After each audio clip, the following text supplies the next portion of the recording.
Bonjour et bienvenue à Cap ou pas Cap, l'émission de ceux qui relèvent leurs défis. Aujourd'hui, nous avons le plaisir d'accueillir Gaëlle Biot-Dano, comédienne. Bonjour Gaëlle. Bonjour. Comment vas-tu? Mais très bien, je suis ravie d'être ici. Aujourd'hui, tu es comédienne, mais pas que. Mais ça n'a pas toujours été le cas. Tu peux nous raconter un petit peu ce que tu faisais avant? Bien sûr. En fait, moi, j'ai commencé ma vie professionnelle en n'étant pas du tout sur une filière artistique parce que ma mère était comédienne et chanteuse et je m'étais toujours dit que je ferais autre chose. J'avais vraiment une volonté de me démarquer.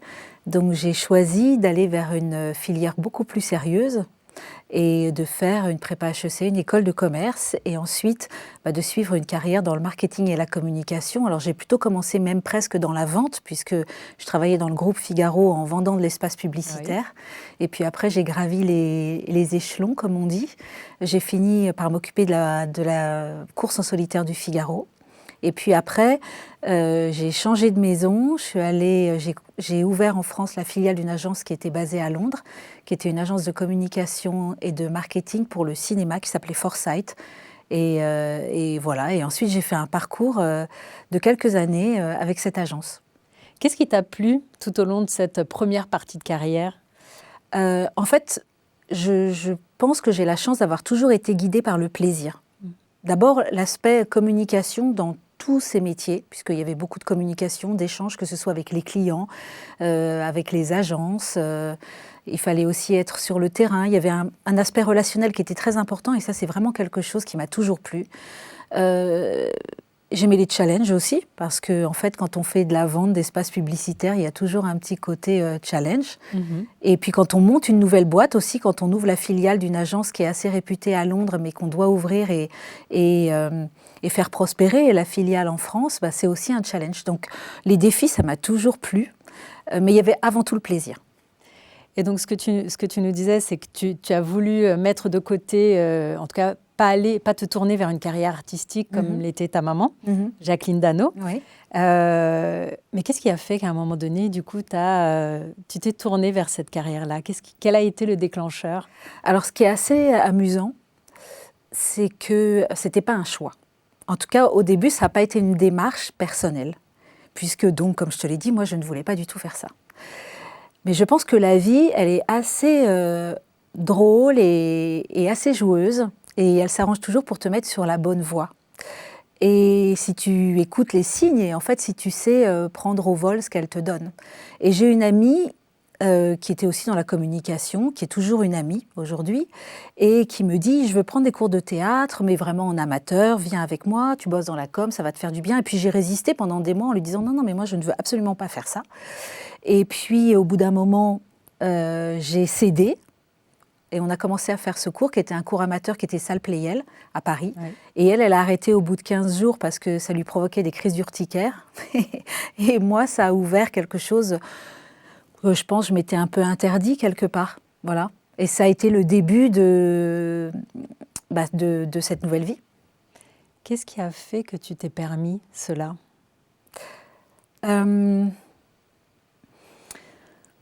D'abord, il y a eu ce hasard de la vie qui a fait que tout d'un coup, je me suis retrouvée à expérimenter ce métier de comédienne, même si c'était en amateur. Et tout d'un coup, ce plaisir que je retrouvais et qui est toujours le moteur, en fait, chez moi, dans mes choix professionnels, il était décuplé. Et j'avais vraiment l'impression, quand je prenais même ces cours là, qu'il y avait quelque chose qui s'allumait en moi. Et après, voilà, il y a quelque chose qui s'est imposé comme une nécessité. C'était plus qu'une autorisation, c'était un besoin profond d'aller explorer cette nouvelle carrière. Et comment est-ce que tu es passée, donc effectivement, d'une direction marketing, communication et la direction de cette structure en France à comédienne? J'imagine qu'il y a eu plusieurs étapes que tu as dû franchir pour pouvoir réaliser ce que tu fais aujourd'hui. Alors, en fait, j'avais la chance d'avoir des patrons, ceux qui étaient à Londres, qui m'aimaient beaucoup. Et au début, je me suis dit, bon, je vais expérimenter ça. Je n'ai pas fait un saut tout de suite dans le vide et un revirement à 100% tout de suite. Je leur ai dit, voilà, j'aurais envie d'expérimenter, de tester ça. Ils m'ont dit, OK, donc comment on peut t'aider? J'ai dit, écoutez, si vous acceptez, Je bosse que 4 jours par semaine et 1 jour par semaine, voilà, je fais des castings, je vois. Et ils ont accepté, ils m'ont dit, écoute, si tu penses que tu peux faire le job en 4 jours, ok, ils m'ont fait cette confiance. Donc j'ai fait ça, j'ai fait 4 jours. Et puis très vite, je me suis aperçue que ce n'était pas suffisant. Oui. Très vite, je me suis aperçue que si on voulait vraiment changer de vie, il fallait se jeter à l'eau. C'est comme si on décide d'aller plonger. On ne peut pas regarder la piscine de l'extérieur, il faut y aller, quoi. On ne peut pas juste plonger un doigt de pied. Donc, au bout d'un moment, je me suis dit, ça a duré quand même plusieurs mois, voire peut-être une année, avant que je décide vraiment de passer le cap, parce que je gagnais bien ma vie, j'avais une sécurité, C'était un vrai choix de vie aussi. Mais là encore, c'était vraiment cet appel, il fallait que j'y aille. Donc à un moment donné, à peu près peut-être 1 an après avoir commencé à prendre des cours en amateur, je me suis lancée. Et j'avais la chance d'avoir passé un casting et j'avais été prise. Et c'était pour jouer une pièce dans un petit théâtre à Paris. Donc voilà, en juin 2001, je m'en souviens bien, j'ai dit à mon nouveau boss, je lui ai dit, écoute... voilà, je veux arrêter. Il m'a dit, bon, ok, je comprends. Et voilà, j'ai fait le switch. Donc ça te donnait déjà le signal que tu étais sur la bonne voie. Voilà, je m'étais dit, en tout cas, je vais choisir cette nouvelle voie. Mais si dans les 2 ans qui viennent, j'ai pas des signes de la vie qui me disent que j'ai choisi le bon chemin, alors je reviendrai en arrière. Il sera encore temps de revenir en arrière. Et puis, donc, il y a eu cette première pièce. Et puis après, il y a eu d'autres petits signes. Ça n'a pas été facile tout de suite. Hein. C'est pas évident de... faut pas se leurrer, c'est pas évident de faire ce revirement, parce que c'était quand même vraiment un gros changement de vie. Mais j'ai eu plein de petits signes qui m'ont encouragée à persévérer, en tout cas. Quels ont été les moments marquants de ta vie dans cette reconversion qui ont justement confirmé que tu étais sur la bonne voie ? Il y en a eu plusieurs, il y a eu des vraies rencontres, des rencontres très importantes. Il y a eu une rencontre avec un monsieur qui s'appelle Pierre Santini, qui est un grand acteur, et que j'ai rencontré dans le cadre d'une remise de prix pour le jazz, où j'accompagnais ma mère. Et on a eu une très bonne connexion, on s'est revus. Et c'était 1 an avant qu'il prenne la direction d'un théâtre qui s'appelle le Théâtre Mouffetard, qui maintenant est devenu un théâtre de marionnettes, mais qui à l'époque était un théâtre qui accueillait des compagnies. Et il m'a demandé si je voulais bien être son assistante à la mise en scène. Je n'avais jamais fait ça. Et vraiment, je lui voue une reconnaissance immense, parce qu'il m'a fait confiance. Alors que voilà, j'étais novice, et il m'a mis le pied à l'étrier. Et en plus, après, comme il a gardé la direction du Théâtre Mouffetard pendant 8 ans, j'ai eu la chance de pouvoir jouer à peu près tous les 2 ans dans ce théâtre. Et ça a été... un réel apprentissage, et puis en plus une entrée directe dans la vie professionnelle avec un grand monsieur du théâtre qui avait aussi un réseau énorme, et c'est un métier qui fonctionne aussi grâce au réseau. Ok, donc il y a eu cette rencontre-là, ce moment marquant. Quels ont été les autres événements qui t'ont encore une fois confirmé que tu étais sur la bonne voie ? Alors évidemment, quand on choisit de suivre cette carrière et qu'on a une mère comédienne et chanteuse qui fait des concerts au Japon, partout, qui a eu un très beau parcours artistique, c'est compliqué de se sentir légitime. J'en ai parlé avec pas mal de mes amis qui sont fils ou filles d'eux, et c'est toujours un petit peu ce qu'on ressent. On a besoin de faire sa place. Donc j'ai joué plusieurs pièces, comme je te le disais, au Théâtre Mouffetard, et puis à un moment donné, il y a un élément déterminant qui m'a confirmé que j'avais le droit d'être là. C'est Célimène et le Cardinal, oui. La nomination aux Molières, en révélation théâtrale en 2015. Donc 14 ans après avoir embrassé cette nouvelle carrière, qui marchait bien, hein, je gagnais bien ma vie, je travaillais régulièrement, je jouais, je tournais un peu. Mais ça a été vraiment marquant. Parce que quand il y a eu cette nomination sur Célimène et le Cardinal, j'ai eu l'impression d'avoir la reconnaissance de mes pairs, oui. Et d'être adoubée. Et qu'on me disait, tu as le droit d'être là, on t'aime, on reconnaît ton talent. Et on reconnaît ton talent. Et ça a été un élément déterminant, évidemment, parce que je me suis dit, donc oui, j'ai ma place, et j'ai joué plus de 350 fois cette pièce. Et puis après, il y a eu à nouveau la petite interrogation, toujours la petite voix qui disait, mais est-ce qu'ils ne sont pas trompés ? Donc ça a été sur la pièce qui a suivi, qui était Trahison d'Harold Pinter, que j'ai joué au théâtre du Lucernaire. Ça a été, est-ce est-ce que ça va se confirmer là? Est-ce que vraiment on va me dire que j'ai raison d'être là? Est-ce qu'ils ne se sont pas tous trompés? Est-ce que je ne suis pas un imposteur? Escroquerie en fait. Et puis ça s'est confirmé et voilà. Et depuis j'ai enchaîné d'autres pièces et j'ai la chance de vivre de ce métier que j'aime profondément et qui me procure non seulement du plaisir, mais une sensation d'être profondément vivante. Justement, tu parles de Célimène et le cardinal. Oui. Donc ici, tu nous as ramené, voilà. Le livre Célimène et le cardinal, donc pièce dans laquelle tu as joué, et puis dessin de Jacques, hein, c'est ça? Oui, Jacques Rampal, qui est l'auteur de Célimène. Alors, Célimène et le cardinal, c'est la suite que Jacques Rampal a imaginée à la manière de Molière, avec un brio incroyable, parce que ce qu'il faut savoir, c'est qu'il y avait eu avant plein d'autres versions, mais il y a eu surtout une version marquante que moi j'avais vue quand j'avais 20 ans avec mes parents. Et je m'étais dit, j'étais pas du tout comédienne et j'avais aucune intention de l'être à l'époque. Et je m'étais dit, oh là là, mais si un jour je fais du théâtre, mais c'est ça que je veux faire. Et bon, bah, voilà, des années plus tard, j'ai eu cette chance de rencontrer Jacques, qui m'a dit, j'aimerais tellement un jour que tu joues Célimène. Je lui ai dit, mais ce serait le plus beau cadeau que tu puisses me faire. Et on a commencé en faisant une tournée de Célimène et le cardinal en Inde, dans les alliances françaises, alors que c'est un texte en alexandrin, qu'on est en costume d'époque, et que là-bas, en Inde, ils ne parlent pas français et très peu parlent anglais. Donc c'était incroyable d'aller à la rencontre de la confrontation de ces deux cultures, et ça a été un cadeau absolu aussi de commencer cette pièce en Inde. Et donc Jacques, qui était dessinateur aussi, m'a offert ce petit croquis un petit peu rigolo de Célimène et le cardinal avec mon partenaire Pierre Azéma, avec qui donc on a fait plus de 350 dates de représentation de cette pièce. Donc beau succès de la pièce. Ouais, très beau succès. On a fait Avignon 2 fois, 3 fois même, plusieurs théâtres à Paris. Donc grand succès et immense rencontre entre un personnage et une actrice. On dit souvent parfois qu'il y a un moment donné dans une carrière, plusieurs fois, parfois ça peut arriver, qu'il y a une rencontre avec un personnage. Ça en a été une, en tout cas. Tu as parlé de ce rôle que tu as eu d'assistante. Quels ont été tous les rôles que tu as pu avoir ou tous les métiers que tu as pu avoir avant de pouvoir véritablement prendre un rôle de comédienne sur scène? Qu'est-ce qui t'a permis d'arriver à ce poste-là? Alors en fait, quand j'ai décidé d'être comédienne, j'ai assez vite eu des rôles. Donc ça, c'était très chouette. Mais j'avais envie d'avoir une vision un peu 360 du métier. Je pense que ça, c'était aussi ma formation d'avant, du marketing, de la com, qui avait besoin d'avoir une vision peut-être un peu plus pragmatique des choses. Et donc, j'ai fait de la diffusion de spectacles. J'ai été à l'administration du Petit Saint-Martin. J'ai fait de la production. Voilà, jusqu'à aujourd'hui, où j'ai depuis 4 ans la direction d'un théâtre en région parisienne, le théâtre Gébara à Herblay-sur-Seine, où je dirige et je programme ce théâtre, qui est un théâtre de 500 places, qui est très beau, qui est le théâtre de la ville dans laquelle j'ai grandi aussi.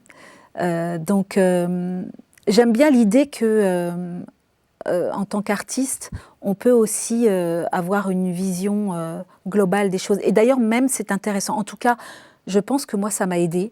Parce que ça permet aussi, quand on est porteur de projet, et moi j'adore ça, j'adore découvrir un texte et me dire, bah, tiens, je vais monter ce texte et comment je fais, quel producteur je vais voir, quel metteur en scène je contacte. Donc d'avoir aussi un discours que je puisse adapter à la personne que j'ai en face de moi. Et surtout comprendre ses problématiques. Parce que bah, voilà, c'est bien d'avoir une vision artistique, et évidemment c'est important, c'est essentiel. Mais j'ai la sensation que ça se fait ensemble. C'est un métier comme tous les métiers, mais celui-là, peut-être plus que d'autres, c'est un partenariat vraiment étroit entre des producteurs, des directeurs de salles, des artistes, des metteurs en scène, des créateurs. Et que c'est intéressant aussi de ressentir, en tout cas d'avoir conscience des problématiques, des points de vue, des nécessités aussi des gens avec qui on échange. Voilà. Et je pense que le parcours que j'ai eu avant m'a vraiment aidé à me construire comme ça. Gaëlle, du coup, quelles ont été les compétences que tu as pu utiliser, que tu as développées dans ta première carrière professionnelle et que tu utilises aujourd'hui? Alors écoute, d'abord le goût du relationnel. Ça, c'est très important pour moi et c'est vraiment une compétence que j'utilise et que j'ai utilisée énormément dans cette nouvelle carrière, parce que c'est une carrière aussi de relationnel, de réseau. Et donc c'est une compétence que j'utilise aujourd'hui, que j'ai utilisée quand j'ai commencé à changer de métier, parce que c'était important de construire un nouveau réseau et de le développer et de l'entretenir, évidemment. Et puis aussi, je pense que les compétences acquises précédemment m'ont donné aussi un socle et une confiance, parce que c'est extrêmement difficile quand on commence le métier d'artiste d'être confronté au non, en fait.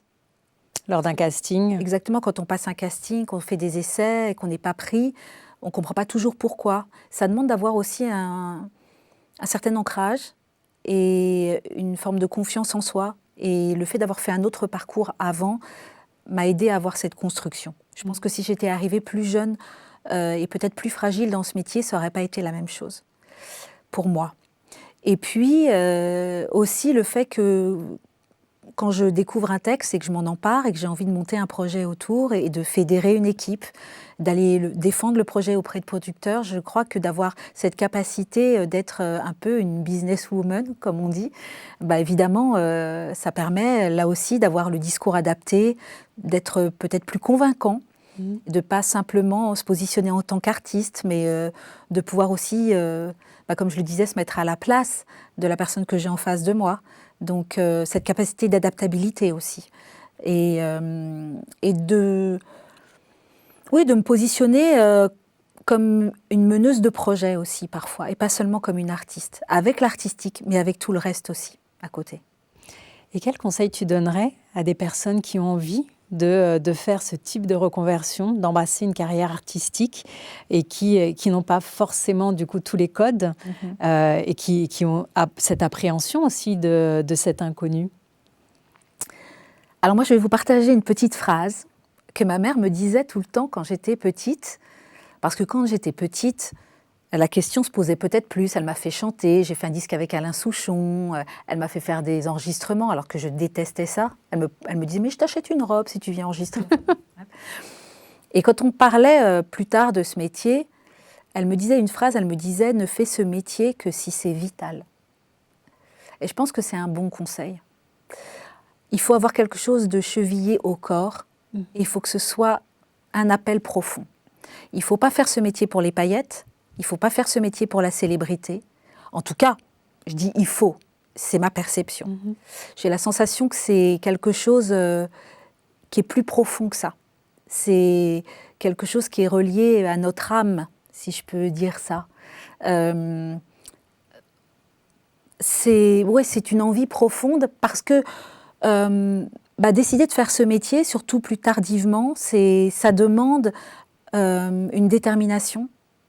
Ça demande d'accepter aussi tous les obstacles, parce qu'ils sont nombreux, tous les écueils, la nécessité d'avoir une grande patience, d'être obstiné et de ne pas perdre la foi. Alors, il faut avoir cette conviction profonde. Il faut être un peu fou pour embrasser une carrière d'artistique plus tardivement, en ayant conscience des difficultés. Mais c'est cette foi et cette énergie et cette envie profonde et cet amour de l'art, pour moi du théâtre et du jeu, mais aussi ce besoin de le partager avec le public et d'offrir ça, qui permet de vraiment passer le cap. Et en tout cas, si j'avais un conseil à donner, c'est faites-le pour les bonnes raisons. Si c'est vraiment une nécessité, que vous vous sentez habité avec ça, que vous sentez que vos yeux s'allument, votre cœur s'allume et que ça pétille en vous quand vous pensez à l'idée de monter sur scène ou d'être devant une caméra ou d'écrire un texte, alors faites-le, parce que la vie est trop courte et il faut suivre son cœur. Qu'est-ce que tu changerais, toi, avec le recul que tu as maintenant sur ta carrière? Certainement des choses. Qu'est-ce que je changerais? Je ne sais pas si je changerais des choses, mais je sais que, par exemple, à un moment donné, quand j'ai donc décidé de faire ce revirement, et après quelque temps, mes parents m'ont dit « Ah, mais si tu veux, on te paye une école aux États-Unis, une école de l'acteur studio aux États-Unis, vas-y. Et puis, je ne l'ai pas fait. Et bien peut-être aujourd'hui, je le ferai pour aller voir comment ça se passe ailleurs et pour me challenger encore plus. Voilà. Donc peut-être que j'irai faire un petit tour, alors peut-être pas aux États-Unis aujourd'hui, mais en tout cas d'aller faire un tour pour voir comment ça se passe ailleurs, oui. D'ouvrir les horizons. Je pense que le voyage, c'est quelque chose qui nous ouvre beaucoup d'horizons et qui ouvre notre esprit et notre curiosité. Et voilà, c'est peut-être ce que je ferai aujourd'hui. Gaëlle, quelle est ton actualité ? Alors, mon actualité, d'abord, maintenant, je dirige un théâtre aussi. À Herblay. À Herblay, à côté de Paris. Donc ça, c'est un autre pan de ma vie qui me prend beaucoup de temps et qui m'apporte aussi beaucoup de plaisir de partager cet art puisque je fais la programmation, donc les choix artistiques, de faire venir aussi plein d'amis au théâtre et de partager ça avec le public. Et puis, d'autres actualités théâtrales. Je suis en train de travailler sur un nouveau projet sur Dora Maar, donc, qui était une des femmes de Picasso, qui va parler d'art et d'emprise, donc un sujet malheureusement d'actualité.